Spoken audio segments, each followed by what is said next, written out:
Praise the Lord. मेरा नाम महेश है और आज हम बात करेंगे भजन संहिता 37 और वहाँ से परमेश्वर से के वचन से हम सीखेंगे। लेकिन वचन को शुरू करने से पहले मैं आपसे एक बात करना चाहता हूँ कि आप क्या कीजिए, हमारे चैनल को सब्सक्राइब कीजिए। और क्योंकि आने वाले दिनों में मैं इसके ऊपर काफ़ी सारी वीडियो अपलोड करूँगा जो बाइबल की शिक्षा के ऊपर आधारित होंगी और सच्ची शिक्षा हम आपको देंगे। हमारी टीम की और हमारी ये इच्छा है कि हम आपको परमेश्वर के साथ आपका रिश्ता मजबूत हो जाए। हम आपको बाइबल की शिक्षा देना चाहते हैं ताकि परमेश्वर के साथ आपका रिश्ता मजबूत हो जाए। अगर आपका पास बाइबल का ज्ञान रहेगा तो आपकी जिंदगी बेहतर हो जाएगी। देखिए, ये ना अंत का समय चल रहा है, प्रभु यीशु के आने का समय हो चुका है। प्रभु कभी भी आ सकते हैं और प्रभु यीशु ने कुछ चिन्ह बताए हैं कि उनके आने से पहले क्या होगा। बहुत सारे झूठे भविष्यवक्ता उठ खड़े होंगे। प्रभु यीशु ने कहा कि बहुत सारे झूठे भविष्यवक्ता उठ खड़े होंगे, मेरे नाम से चिन्ह चमत्कार करेंगे। और प्रभु ने कहा कि ऐसी शिक्षा, झूठी शिक्षा भी आएगी कि वो चुने हुओं को भरमा देगी। अगर आपके पास बाइबल की शिक्षा रहेगी ना तो आप बच जाएंगे। अगर आपके पास शिक्षा नहीं है तो कोई भी गलत शिक्षा देके आपको डरा देगा, बहका देगा। तो अगर आप उन चीजों से बचना चाहते हैं तो हमारे चैनल के साथ जुड़े रहिए और चैनल को सब्सक्राइब कीजिए और हमारी वीडियो को आप लगातार देखिए। आने वाले दिनों में हम बहुत सारी इसके ऊपर शिक्षा की वीडियो अपलोड करने वाले हैं ताकि आपका रिश्ता प्रभु के साथ मजबूत हो जाए और आप प्रभु में मजबूत हो जाएं। देखिए, हमारी जो सोच है ना, हमें प्रभु से प्रतिफल चाहिए, प्रभु से स्वर्ग में इनाम चाहिए। वो हमें तभी मिलेगा अगर हम परमेश्वर का सही वचन आप तक पहुंचाएंगे और सही शिक्षा हम आप तक पहुंचाएंगे। तो आज हम भजन संहिता से सीखेंगे। भजन संहिता 37 से हम पढ़ेंगे। वहां पे लिखा हुआ है कुकर्मियों का अंत और धर्मियों का अंत। देखिए, कुकर्मी लोगों का भी अंत होगा, वो भी खत्म होंगे, और धर्मियों का भी अंत होगा। तो वचन से हम सीखेंगे कि प्रभु इनके बारे में क्या कह रहे हैं, कुकर्मियों के अंत के बारे में और धर्मियों के अंत के बारे में। तो 37 का हम 1 से पढ़ेंगे। प्रभु हमें क्या बोल रहे हैं कि कुकर्मियों के कारण मत कुड़, कुटिल काम करने वालों के विषय डा ना कर। प्रभु की ओर से हमें यह मैसेज है कि हमें जो कुकर्मी लोग हैं उनके कारण कुड़ना नहीं है, हमें जलन नहीं रखनी। कई बार शैतान आपको दिखाएगा कि ये देखो, इनके पास बहुत कुछ है, इनके पास बहुत पैसा है, इनके पास ये इच्छा है। वो आपके अंदर ना एक कुड़कड़ाहट लेके आएगा कि तुम्हारे पास, कई बार ना शैतान कंपैरिजन करता है कि तुम्हारे पास तो कुछ भी नहीं है, इनके पास बहुत कुछ है, तुम्हारे पास शांति तो है, जो आपके पास शांति है वो इनके पास नहीं है। देखिए, बाइबल ये कहती है कि ज्यादा हमें पैसे के पीछे, बहुत ज्यादा पैसे के पीछे नहीं भागना। देखो, काम करो। देखो, अगर हमारे पास 3 टाइम का अच्छा खाना है, हमारी अच्छी हेल्थ है, हमारी सारी ज़रूरतें पूरी हो रही हैं, हमारा काम अच्छा चल रहा है, हमारे पास कपड़े पहनने को अच्छे हैं, प्रभु का धन्यवाद करो। हमें लोगों की तरह कंपैरिजन नहीं करना। यहाँ पे लिखा है ना, अपना कंपैरिजन लोगों के साथ नहीं करना कि कुकर्मियों के कारण नहीं हमें कुड़ना और कुटिल काम करने वालों के विषय में डा नहीं करनी। हमें जलन नहीं रखनी उन लोगों से कि ये लोग तो बहुत ग्रोथ हो रहे हैं, आगे बढ़ रहे हैं। मैंने कई लोगों के मुंह से सुना है, वो बोलते हैं ये देखो जी, इनके पास बहुत पैसा है, जो काम वो करते क्या आप कर सकते हो? हमें परमेश्वर का वचन सिखाता है कि हमें देश का कानून नहीं तोड़ना। कई बार लोग कुछ ऐसा काम करते हैं जो हम जो काम नहीं कर सकते हैं, हमारा परमेश्वर हमें अलाउ नहीं करता है। तो इसलिए हमें क्या करना है, कुकर्मियों के कारण कुड़ना नहीं है। प्रभु क्या कह रहे हैं कि जो कुकर्मी लोग हैं, क्योंकि वे घास के समान जट कट जाएंगे और हरी घास के समान मुरझा जाएंगे। यहाँ प्रभु क्या कुकर्मियों के बारे में कह रहे हैं? जैसे हम घास देखते हैं वो क्या होती है, घास कट जाती है जी, मुरझा जाती है, जल्दी खत्म हो जाती है, उसकी ज्यादा लाइफ नहीं है। वैसे ही प्रभु कह रहे हैं ये लोग भी जो है कुकर्मी लोग हैं, ये कब इनका नुकसान हो जाए, कब ये नाश हो जाएगा पता भी नहीं चलेगा। उसके बाद क्या लिखा है, यहोवा पर भरोसा रख और भला कर, देश में बसा रहे और सच्चाई में मन लगाए रहे। प्रभु कह रहे हैं हमें किसके ऊपर विश्वास रखना है? परमेश्वर के ऊपर। हमें परमेश्वर के ऊपर विश्वास करना है और भला कर, और भला करते रहना है, और देश में बसा रहे और सच्चाई में मन लगाए रहे। हमें सच्चाई में मन लगा के रखना है। सच्चाई क्या है? परमेश्वर का वचन। सत्य है जी परमेश्वर का वचन। हमें इन वचनों को ऊपर मन लगा के रखना है, ये हमारा काम है। आगे क्या लिखा है, यहोवा को अपने सुख का मूल जान और वह तेरे मनोरथों को पूरा करेगा। हमें परमेश्वर को अपना सुख का मूल जानना है और परमेश्वर ही हमारे मनों की इच्छाओं को पूरा करेगा। अपने मार्ग की चिंता यहोवा पर छोड़ और उस पर भरोसा रख, वही पूरा करेगा। परमेश्वर हमें सिखा रहा है कि हमें आने वाले जीवन के बारे में जो चिंता नहीं करनी है। हमें किसके ऊपर भरोसा रखना है? परमेश्वर के ऊपर भरोसा रखना है। प्रभु ने हमारे से वादा किया है कि ना वो हमें छोड़ेगा ना वो हमें त्यागेगा, वो हमारी मनोरथों को पूरा करेगा। परमेश्वर का ये वादा है। उसके बाद साथ लिखा है जी, वह तेरा धर्म ज्योति के समान और तेरा न्याय दोपहर के उजाले के समान प्रगट करेगा। ये वचन हमें ये सिखाता है कि वो हमें ब्लेस करेगा, हमें बढ़ाएगा। लेकिन कब बढ़ाएगा? जब हमारा भरोसा परमेश्वर के ऊपर है। आगे क्या लिखा है? यहोवा के सामने चुपचाप रह और धीरज से उसकी प्रतीक्षा कर, उस मनुष्य के कारण ना कुड़ जिसके काम सफल होते हैं और वह बुरी युक्तियों को निकालता है। यहाँ प्रभु हमें क्या कर रहे हैं? हमें क्या करना है? परमेश्वर के सामने चुपचाप रहना है और धीरज रखना है। मैंने देखा कई लोग ना कुड़कुड़ाते रहते हैं, परमेश्वर के ऊपर दोष लगाते रहते हैं।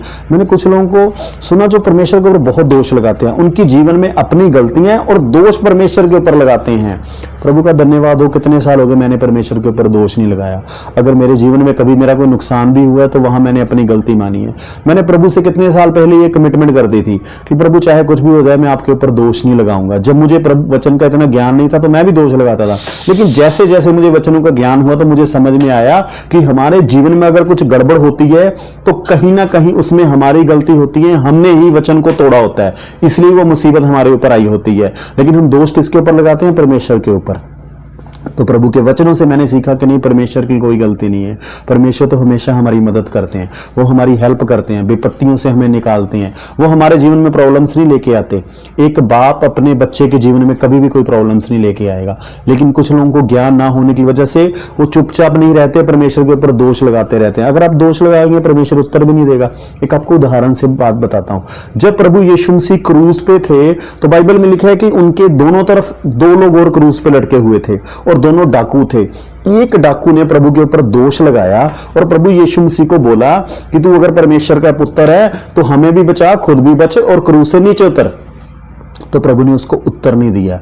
आप ध्यान से पढ़िए, वहां प्रभु ने उसको उत्तर नहीं दिया, उसने प्रभु के ऊपर दोष लगाया। दूसरे ने क्या बोला? दूसरे ने उसको डांटा कि हम तो ये जो दंड भुगत रहे हैं ये अपनी गलतियों की वजह से भुगत रहे हैं, लेकिन इसने तो कोई पाप नहीं किया, इसने तो कोई ऐसा काम भी नहीं किया जो दंड भुगते। तो प्रभु ने उसकी ओर ध्यान दिया, प्रभु ने उसको उत्तर दिया और उसने बोला कि प्रभु जब तू अपने राज्य में आए तो मुझे स्मरण करना। प्रभु ने उसको बोला कि तू आज ही मेरे साथ स्वर्ग में होगा।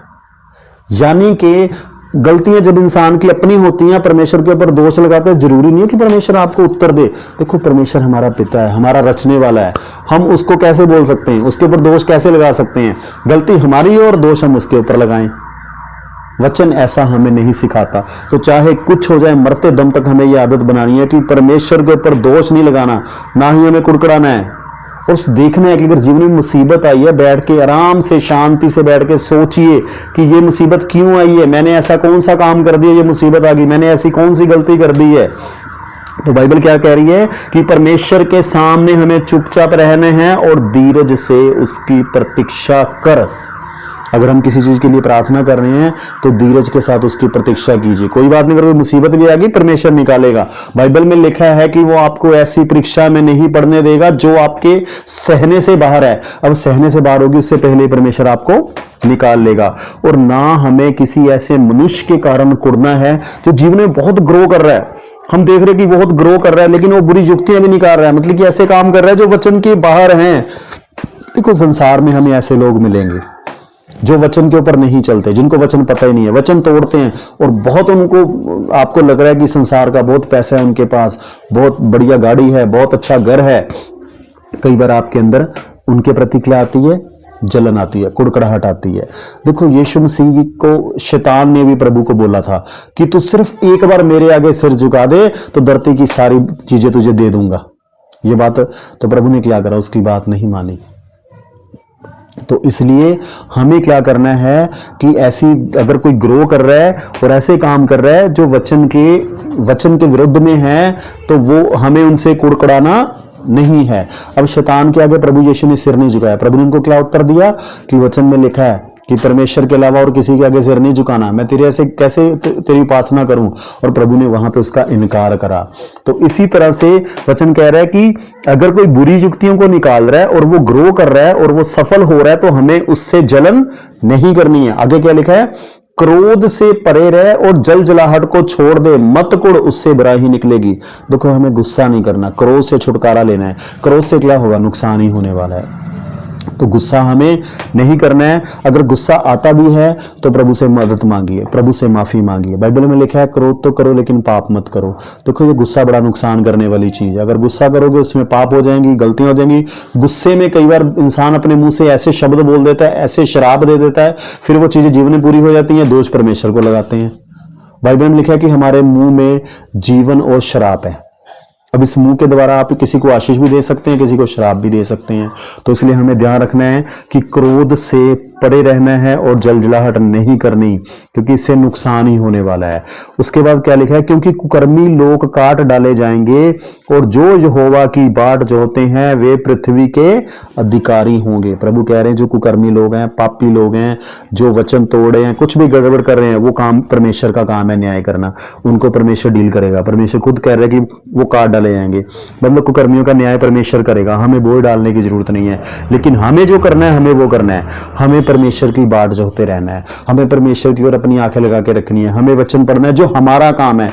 परमेश्वर के साथ समय व्यतीत करिए, बाइबल पढ़िए, प्रार्थना करिए और वचनों को सुनिए। यूट्यूब के द्वारा शिक्षा लीजिए बाइबल की और इन वचनों के ऊपर चलना शुरू कीजिए। हमारा ये काम है।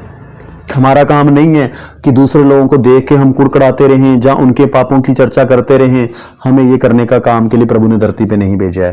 थोड़े दिन के बीतने पर दुष्ट रहेगा ही नहीं, और तो उसके स्थान को भली-भांति देखने पर भी उसको ना पाएगा। ये प्रभु का वचन कह रहा है। कई बार हमें लगता होता है कि ये दुष्ट है, बंदा बहुत ग्रो कर रहा है। प्रभु का वचन कह रहा है कि थोड़े दिनों के बाद तू उसे देखेगा ही नहीं, वो तुझे दिखेगा ही नहीं, और तो उसके स्थान को भली भांति देखने पर भी उसको ना पाएगा, मतलब वो तुम्हें मिलने वाला नहीं है। परंतु नम्र लोग पृथ्वी के अधिकारी होंगे और बड़ी शांति के कारण आनंद मनाएंगे। लेकिन प्रभु कह रहे जो नम्र लोग हैं वो उनको पृथ्वी के क्या बनाएगा, परमेश्वर अधिकारी बनाएगा, और बड़ी शांति के कारण वो क्या करेंगे, आनंद मनाएंगे। मतलब परमेश्वर ने अपनी बड़ी शांति भी देंगे और पृथ्वी के अधिकारी भी बना रहे हैं, और प्रभु कह रहा है तुम आनंदित रहोगे। ये सब कब पॉसिबल होगा, जब हम परमेश्वर में बने रहेंगे। प्रभु यीशु ने कहा है तुम मुझ में बने रहो तो मैं तुम में बना रहूंगा, फिर जो चाहो सो मांगो वो तुम्हारे लिए हो जाएगा। तो हमें प्रभु के वचनों में बने रहना है। प्रभु का वचन पढ़ना शुरू कीजिए, सुनना शुरू कीजिए, इसके ऊपर चलना शुरू कीजिए। दुष्ट धर्मी के विरुद्ध बुरी युक्ति निकालता है और उस पर दांत पीसता है, परंतु प्रभु उस पर हंसता है, क्योंकि वह देखता है कि उसका दिन आने वाला है। कई बार ऐसा होगा कि दुष्ट लोग क्या करेंगे, वो हमारा नुकसान करने के लिए प्लान्स करेंगे, ठीक हो गया। लेकिन परमेश्वर का हमें घबराना नहीं है। दुष्ट चाहे कुछ भी करे, प्रभु क्या कहता है, प्रभु उन पर हंसता है, क्योंकि प्रभु को उसका अंत मालूम है। प्रभु उनके, देखो सृष्टि का मालिक, उसको सब कुछ पता है। हर बंदे के जीवन में क्या होने वाला है उसको पहले से ही पता है, क्योंकि वो हमें रचने वाला है, हमें बनाने वाला है, पूरी सृष्टि को उसने बनाया है। तो लेकिन परमेश्वर क्या करता है, हंसता है, क्योंकि प्रभु का पता है कि उसका दिन निकट आने वाला है। दुष्ट लोग तलवार खींचे और धनुष चढ़ाए हुए, ताकि दीन दरिद्र को गिरा दे और सीधी चाल चलने वाले को बद करें। उनकी तलवारों से उन्हीं के हृदय छिदेंगे और उनके धनुष तोड़े जाएंगे। कई बार क्या होता है, जो दुष्ट लोग होते हैं ना, वो धर्मी लोगों का नुकसान करना चाहते होते हैं, लेकिन प्रभु का वचन क्या कह रहा है कि जो तुम्हारा नुकसान कर रहा है उल्टा उनका ही हो जाएगा। तो इसलिए हमें चिंता करने की बिल्कुल भी जरूरत नहीं है, ना हमें उनसे डरने की जरूरत है। धर्मी का थोड़ा सा धन दुष्टों के बहुत से धन से उत्तम है। प्रभु का वचन कह रहा है अगर आपके पास थोड़ा भी धन है ना तो कोई बात नहीं। हमें ये नहीं देखना कि कोई दुष्ट है उसके पास बहुत पैसा है, हमें अपना कंपैरिजन करने की जरूरत नहीं। प्रभु हमारे थोड़े धन के ऊपर ही आशीष देगा। एक आपको उदाहरण से बताता हूं, जो परमेश्वर के लोग हैं ना, परमेश्वर उनका नुकसान ही नहीं होने देता जी। ना तो मेडिसिन में उनका पैसा जाता है, ना डॉक्टर को पैसा जमा करना पड़ता है, ना प्रभु के लोग कोई नशे नुशे के चक्कर में पड़ते हैं, ना कोई ड्रिंक करता है, क्योंकि प्रभु ने हमें सिखा रखा है कि हमारा शरीर परमेश्वर का मंदिर है। तो जो इसे नाश करेगा, प्रभु कह रहा है मैं इसे नाश करूंगा। तो प्रभु ने बीमारियों से भी बचा दिया, नशे से भी बचा दिया, तो हमारा तो इधर से पैसा बच जाता है ना, हमारा तो थोड़े में भी गुजारा हो जाएगा। मैंने देखा है जिनके पास ज्यादा पैसा, उनके खर्चे भी एक्सपेंसिव भी बहुत जाता है, वो ऐसी चीजों में पैसा लगाते हैं जहां पे हमें जरूरत ही नहीं है। तो अगर हमारे पास थोड़ा है उसके लिए प्रभु का धन्यवाद करो। देखो आपके पास आपकी बच्चों को अच्छी एजुकेशन देने तक की रिस्पॉन्सिबिलिटी आपकी है कि अच्छा पढ़ लिख जाएं, उनको वो पैरों में स्टैंड हो जाए, बस इतनी जिम्मेवारी आपकी है। इतना पैसा आपको चाहिए कि आप उनको अच्छी स्टडी दे पाओ। जब वो यंग हो जाएंगे, शादी की एज के हो जाएंगे, फिर वो अपना कमा लेंगे, खा लेंगे। आगे लिखा हुआ है जी कि क्योंकि दुष्टों की भुजाएं तो तोड़ी जाएंगी, परंतु यहोवा धर्मियों को संभालता है। प्रभु कह रहा है जो दुष्ट लोग हैं उसकी भुजाएं तोड़ी जाएंगी, लेकिन जो परमेश्वर के लोग हैं यहोवा उनको धर्मियों को संभालता है। जिनको प्रभु धर्मी कहता है परमेश्वर उनको संभालता है। देखो हमारी सारा कुछ हमें संभालने वाला हमारा परमेश्वर है। हमारा विश्वास हमारे परमेश्वर पर होना चाहिए। यहोवा खरे लोगों की आजू की सुधि रखता है और उनका भाग सदैव बना रहता है। परमेश्वर अपने बच्चों को जो खरे लोग हैं उनको एज भी जो ज़्यादा देता है जी, और वो धरती पे उनकी अच्छी हेल्थ रहती है। मैंने कई ऐसे लोग देखे हैं जिनकी 70 साल की एज होगी, 75 साल की एज होगी, वो बड़े अच्छे तंदुरुस्त हैं, उनके शरीर में कोई बीमारी नहीं है, वो अच्छा खाते हैं, अच्छा पीते हैं, अच्छा सोते हैं। एक पर्सन तो मैंने ऐसे देखे उनकी 86 की एज है, वो बीमार हुए तो उनके लिए उनके बच्चों ने प्रार्थना करी, प्रभु ने उनको भी चंगा कर दिया। तो हमारा परमेश्वर बहुत महान है जी, वो अच्छी हेल्थ देता है अपने बच्चों को। तो जो लोग प्रभु के साथ बने रहते हैं प्रभु ने ब्लेस करता है। और प्रभु ने क्या वादा किया है, जो धर्मी लोग हैं विपत्ति के समय उनकी आशा ना टूटेगी और ना वे लज्जित होंगे और अकाल के दिनों में वे तृप्त होंगे। ये परमेश्वर का वादा है कि अगर कोई विपत्ति भी आएगी ना तो भी आपको घबराने की जरूरत नहीं है। विपत्ति में भी परमेश्वर आपकी मदद करेगा, वो आपकी आशा नहीं टूटने देगा, आपको शर्मिंदा नहीं होने देगा, और अकाल के दिनों में भी हमें परमेश्वर तृप्त करेगा। ये परमेश्वर का वादा है कि जब अकाल के भी दिन आ जाएंगे ना, अगर ऐसी भी स्थिति आ जाए वहाँ भी परमेश्वर हमारे लिए द्वार खोलेगा। जब कोरोना आया था उसकी मैं उदाहरण देता हूँ। बहुत सारे विश्वासी लोगों को मैंने देखा उनके पास काम था, प्रभु ने उनके लिए ऐसा द्वार खोला कि उनके पास अच्छा खासा काम था। उनको प्रभु ने कोरोना में भी काम दिया, और मैंने देखा लोगों ने कोरोना में भी अच्छा पैसा कमाया। मुझे याद है ये वचन, मेरे मन में ये वचन आता था कि प्रभु ने लिखा हुआ है कि अकाल के दिनों में मैं तुम्हें आशीष दूंगा। तो ये वचनों ने मुझे शांति दी और परमेश्वर ने किसी चीज़ की कमी नहीं होने दी। जो बातें यहाँ पे लिखी हुई हैं वो हमारे जीवनों में पूरी होती हैं जी। ये ऐसा नहीं है कि यहाँ बस लिखी हुई है, ये लिखी हुई नहीं है, ये परमेश्वर के वचन है और ये जीवित वचन है और ये हमारे जीवनों में पूरे होते हैं। दुष्ट लोग नष्ट हो जाएंगे और यहोवा के शत्रु खेत की सुथरी घास के समान नष्ट हो जाएंगे। यहाँ पे परमेश्वर दुष्ट लोगों के लिए कह रहा है कि देखो दुष्ट लोगों का तो नुकसान ही होने वाला है, तो हमें दुष्ट लोगों से दूर रहना है, हमें खुद दुष्ट नहीं बनना है। अगर हमारे से कुछ गलतियां होती हैं तो हमें प्रभु से माफ़ी मांगनी है। देखो दुष्ट परमेश्वर किसे कहता है, जो परमेश्वर का वचन नहीं मानता, जो परमेश्वर के वचन के उल्ट चलता है। अगर हमारे से कुछ ऐसी गलती होती है तो हम प्रभु से माफ़ी मांगे और वचन के उल्ट हमने नहीं चलना।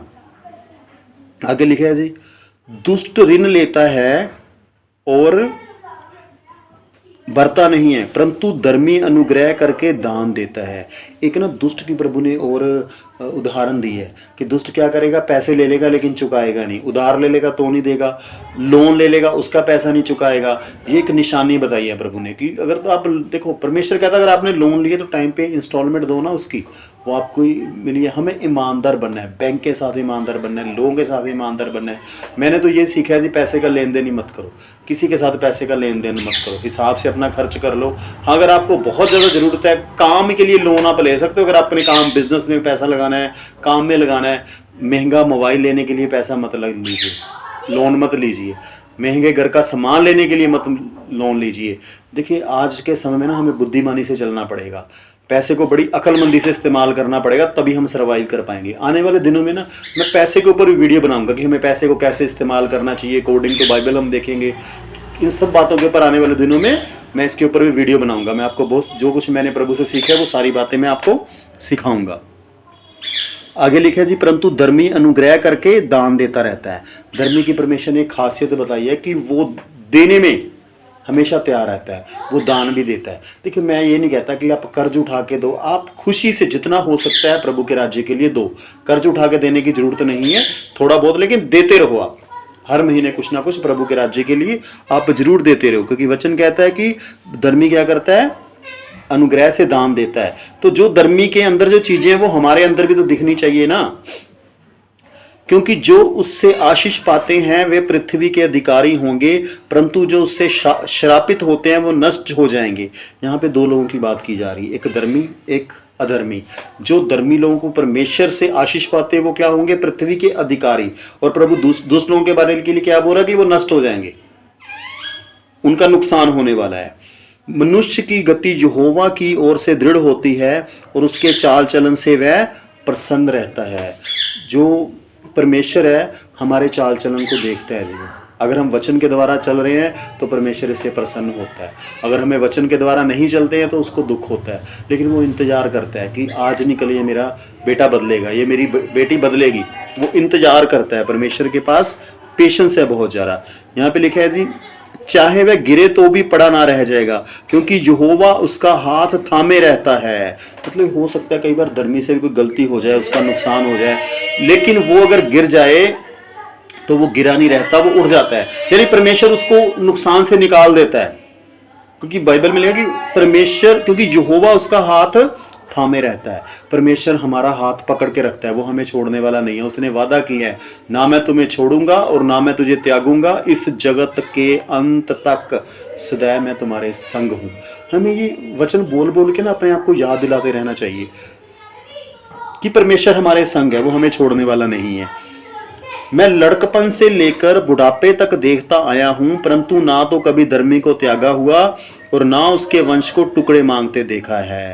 ये प्रभु की कमिटमेंट है कि जो धर्मी है बुढ़ापे तक भी ऐसा नहीं होता जो धर्मी बंदा कि उसको हाथ फैलाना पड़े, उसको मांगने की जरूरत नहीं पड़ती है। प्रभु उसे ब्लेस करता है, ना वो त्यागा हुआ होता है। प्रभु उसके लिए सारा इंतजाम करता है, सारी जरूरतें करता है। किसके लिए? जो धर्मी है। धर्मी कौन है? जो परमेश्वर के वचन के ऊपर चलता है, उसको प्रभु धर्मी बोलता है।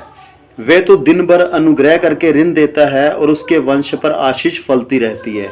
जो धर्मी लोग हैं, परमेश्वर सिर्फ धर्मी को ही ब्लेस नहीं करता, उसके बच्चों को ही ब्लेस करता है, क्योंकि वचन कह रहा है कि उसके वंश पर भी आशीष फलती रहती है। और परमेश्वर, अगर हम वचनों के ऊपर चलेंगे तो जो हमारे आने वाली जनरेशन है वो भी ब्लेस होगी। मैं आपको ना एक छोटी सी उदाहरण देता हूँ। एक पति पत्नी को मैं जानता हूँ, उनकी ना 3 बेटियाँ थी। तो उन्होंने हमेशा परमेश्वर का धन्यवाद किया और प्रभु से प्रार्थना करते रहते थे कि प्रभु, उन्होंने कभी ये शिकायत नहीं करी कि प्रभु आपने हमें 3 लड़कियां दी है, हमारी देख रेख कौन करेगा, हमें लड़का नहीं दिया। उन्होंने 3 बच्चियों को, दोनों पति पत्नी ने मिल के पढ़ाया। मैं जब उनसे मुझे बात हुई, मेरा मन बड़ा खुश हुआ। उन्होंने बोला कि मैंने ना इनके लिए बचपन से प्रार्थना करी है। मैं इनके लिए बचपन से प्रार्थना करती थी कि प्रभु आप इनकी मदद करो, आप इन्हें बुद्धि दो। उन्होंने अच्छी स्टडी करवाई उन बच्चों को और उनकी अच्छी जगह शादी करवा दी। आज उनको, वो भी अच्छी जगह काम करते थे, आज उनको अच्छी खासी पेंशन आती है, घर पे आराम से रहते हैं। प्रभु ने सारा उनका इंतजाम करके रखा है और बच्चियों की बहुत अच्छी जगह, तीनों की शादी हो चुकी है और अच्छी वो सेटल्ड हो चुकी हैं। यानी ये कोई परमेश्वर की आशीष है। वो खुद परमेश्वर के वचन के ऊपर चले और तो उसका बेनिफिट किसको मिला? उनके बच्चों को भी परमेश्वर ने ब्लेस करा। वो बाइबल पढ़ते थे, प्रार्थना करते थे, रेगुलर चर्च में जाते थे, प्रभु के सेवकों का आदर करते थे, और तो उन सब चीज़ों के ऊपर प्रभु ने उनको ब्लेस करा है। बुराई को छोड़ और भलाई कर और तू सवरदा बना रहेगा। परमेश्वर को एक चीज ये ना बार बार ये आ रही, बुराई नहीं करनी, बुराई नहीं करनी, यानी कि हमें बुराई करनी बंद करनी है। किसी की बुराई मत करो। इंसान परमेश्वर के स्वरूप में रचा हुआ है। अगर हो रही है गलती तो प्रभु से मदद मांगो कि प्रभु हमारी मदद करो, हम लोगों की बुराई ना करें। बुराई करने से क्या होगा? अगर आप किसी की बुराई करोगे ना तो आपके अंदर एक अंश आ रहा है, बुराई करने वाला आत्मा आ रहा है। आपने एक बार करी, बुराई बार करने वाला आत्मा आ गया, दूसरी बार करी वो और स्ट्रांग हो गया, तीसरी बार करी और स्ट्रांग हो गया। धीरे धीरे धीरे धीरे आपके ऊपर उस बुराई वाली आत्मा का कंट्रोल हो जाएगा। फिर वो आपकी बुराई, आपसे लोगों की बुराई करवाता रहेगा। तो हमें बुराई वाले जाल में नहीं फंसना है। हमें अपनी जीव के ऊपर ध्यान रखना है। बुराई करनी, न्याय करना हम छोड़ दें, वो अच्छा रहेगा। प्रभु कह रहे बुराई को छोड़ और भलाई कर और तू स्वर्दा बना रहेगा। और हम भले कामों में लगे रहे। अगर हम भलाई करते हैं तो बाइबल कहती है तुम धरती पे स्वर्दा बने रहोगे, तुम्हारा ज्यादा नुकसान नहीं होगा। मैंने देखा लोगों का ऐसा नुकसान हो जाता है, उनको समझ नहीं आता कि वो क्या करें, लेकिन हमारा परमेश्वर सदा हमारी मदद करता है, हमें नुकसान से भी बचा के रखता है। क्योंकि यहोवा न्याय सी प्रीति रखता है और अपने भक्तों को ना तजेगा। उनकी तो रक्षा सदा होती है, परंतु दुष्टों का वंश काट चला जाएगा। परमेश्वर क्या कह रहे हैं? जो उसके भगत लोग हैं, धर्मी लोग हैं, उनकी रक्षा सदा करेगा। और जो दुष्ट लोग हैं, उनका जो वंश है उसके ऊपर भी श्राप आता है, उनका भी नुकसान होता है। ये देखो लिखा, दुष्टों का वंश काट डाला जाएगा। काट डालना किसी चीज को मतलब वो नुकसान को ही दर्शाता है। तो यानी कि जो अधर्मी लोग हैं उनकी गलतियों की सजा उनके बच्चों के ऊपर भी आती है जी, उनको भी वो दुख झेलना पड़ता है। धर्मी लोग पृथ्वी के अधिकारी होंगे और उसमें सदा बसे रहेंगे। प्रभु कह रहे हैं कि जो धर्मी लोग हैं उनको पृथ्वी के अधिकारी होंगे और धरती पे सदा बसे रहेंगे। धर्मी अपने मुंह से बुद्धि की बातें करता है और न्याय का वचन कहता है। तो धर्मी के मुंह से कौन सी बातें निकलती हैं? बुद्धि की बातें। बुद्धि की बातें कौन सी हैं? परमेश्वर का वचन। तो हम देखो, धर्मी जो करते हैं हमें वही करना है। परमेश्वर कह रहा है कि धर्मियों के मुंह से बुद्धि की बातें निकलती हैं, तो हमें खुद को चेक करना है, हमारे मुंह से बुद्धि की बातें निकलती हैं या बुराई की बातें निकलती हैं, लड़ाई झगड़े की बातें निकलती हैं, निंदा चुगली निकलती हैं। आप अपने आप को चेक करिए, देखिए आपके अंदर क्या निकलता है। अगर कुछ ऐसी बातें निकलती जो वचन के आधार पे नहीं है, तो प्रभु से प्रार्थना करिए, उसे बंद करिए और अपने मुंह से कौन सी बातें निकालिए? बुद्धि की बातें। क्योंकि प्रभु कह रहा है धर्मियों के मुंह से बुद्धि की बातें निकलती हैं। उसके परमेश्वर की व्यवस्था उसके हृदय में बनी रहती है और उसके पैर नहीं फिसलते। जो धर्मी लोग हैं उनके अंदर, मनों के अंदर परमेश्वर का वचन बना रहता है, वो वचनों पे चलते रहते हैं, जिसकी वजह से पैर नहीं फिसलते। किस बात को दर्शाता है? कि उनका नुकसान नहीं होता। दुष्ट धर्मी की ताक में रहता है और उसे मार डालने का यत्न करता है। यहोवा उसको उसके हाथ में ना छोड़ेगा, और जब उसका विचार किया जाएगा तब वह उसे दोषी ना ठहराएगा। दुष्ट क्या करते हैं? धर्मियों से उनको प्रॉब्लम होती है, वो धर्मियों का नुकसान करने की ताक में रहते हैं कि मैं इनका नुकसान करूं। लेकिन हमारी सहायता करने वाला हमारा परमेश्वर है। हमारा परमेश्वर दुष्ट को मौका नहीं देगा कि वो हमारा नुकसान कर पाए, क्योंकि प्रभु ने वादा किया है दुश्मन एक रास्ते से आएगा लेकिन 7 रास्ते से भाग जाएगा। तो ये चीजें कब होगी? जब आप परमेश्वर के वचन में बने हैं, परमेश्वर के साथ समय व्यतीत कर रहे हैं, परमेश्वर के साथ आप चल रहे हैं। यहोवा की बाट जोहता रह और उसके मार्ग पर बना रह, और वह तुझे बढ़ाकर पृथ्वी का अधिकारी कर देगा। जब दुष्ट काट डाले जाएंगे तब तू देखेगा। प्रभु क्या कह रहे हैं कि हमें क्या करना है? परमेश्वर की बाट जोहते रहना है और परमेश्वर के मार्ग पर बने रहना है। मतलब हमें पूरी ताकत लगा के प्रभु के वचनों के ऊपर चलना है। देखो, लोगों की तरफ नहीं देखना, ना इधर देखो ना उधर देखो, परमेश्वर के वचन की ओर देखो। अगर आप लोगों की तरफ देखोगे ना तो निराशा ही मिलेगी। कभी आपको दिखेगा, शैतान दिखाएगा, देख ये विश्वासी है, विश्वासी होकर ये गलत काम कर रहा है, ये नहीं वचन पे चल रहा, तू क्यों चल रहा है? ये प्रभु का सेवक है, इसके अंदर भी कमियां हैं। देखो, एक चीज बता दूं, धरती पे परफेक्ट बंदा नहीं मिलने वाला। परफेक्ट एक ही है, वो है परमेश्वर। हमसे जितना हो सके हमने वचनों के ऊपर चलना है, यानी लोगों को देख के हमें अपना नुकसान नहीं करना है। हम प्रभु के वचनों में बने रहेंगे तो प्रभु हमें क्या करेंगे? पृथ्वी का अधिकारी बना देंगे। आगे क्या लिखा है? मैंने दुष्ट को बड़ा पराक्रमी और ऐसा फैलता हुआ देखा है जैसा कोई हरा पेड़ अपनी निज भूमि में फैलता है। परंतु जब कोई उधर से गया तो देखा कि वह वहां है ही नहीं, और मैंने भी उसे ढूंढा परंतु कहीं ना पाया। कई बार ना हम ऐसे देखेंगे, दुष्ट लोग बड़ी ग्रोथ करते हैं, बहुत ग्रोथ, सभी तरफ उनको ग्रोथ ही नजर आती है। लेकिन परमेश्वर का वचन क्या कहता है? कहता हो सकता है तुम्हें ऐसा दिखे कि दुष्ट बड़ी तेजी से बढ़ रहे हैं, बड़ी ग्रोथ कर रहे हैं, हर तरफ उनको मतलब प्लस हो रहे हैं, लेकिन एक टाइम ऐसा आएगा कि वो आपको दिखेंगे भी नहीं। आप सोचेंगे वो कहाँ चलेगा? ढूंढने के ऊपर भी नहीं मिलेंगे, बाइबल कह रही है।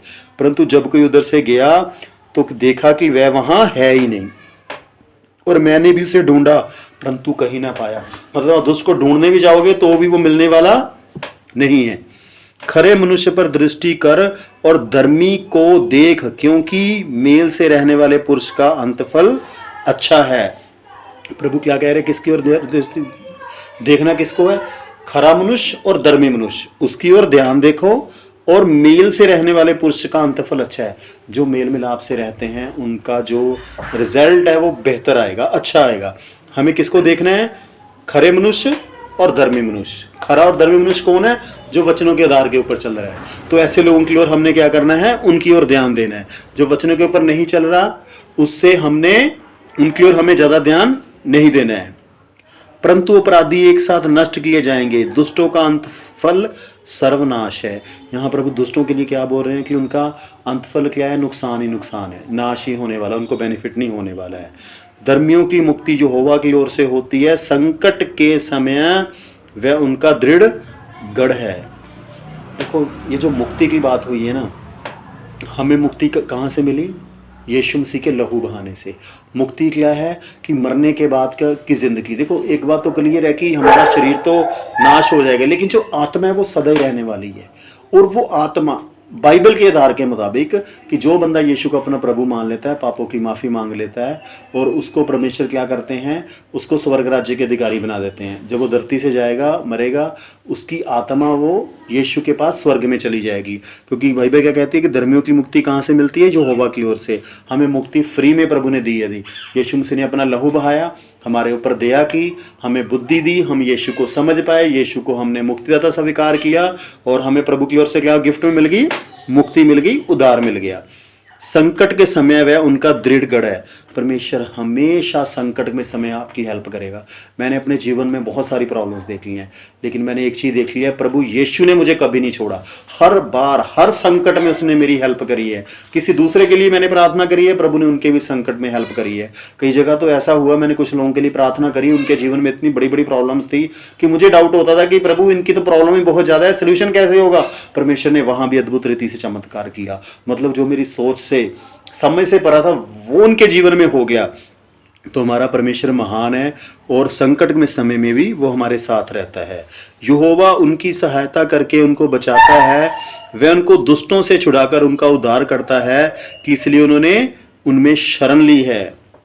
जितने भी लोगों ने प्रभु के ऊपर विश्वास किया, प्रभु यीशु के ऊपर विश्वास किया, उसमें शरण लिया, तो प्रभु का क्या क्या कहते हैं कि परमेश्वर क्या करेंगे, उनकी सहायता करते हैं, बचाते हैं और दुष्टों से छुड़ाते हैं। परमेश्वर हमें दुष्टों से छुड़ाते हैं, दुष्ट आत्मा से छुड़ा के रखते हैं। एक छोटी सी उदाहरण से आपको समझाता हूँ। जब मैं प्रभु यीशु को नहीं जानता था ना, तो शैतान का मेरे ऊपर बड़ा कंट्रोल था। शैतान की आवाज़ मुझे बड़ी सुनती थी, वो बड़ा परेशान करता था, ज़बरदस्ती मेरे से पाप करवा देता था और ज़बरदस्ती मेरे से गलतियां करवा देता था।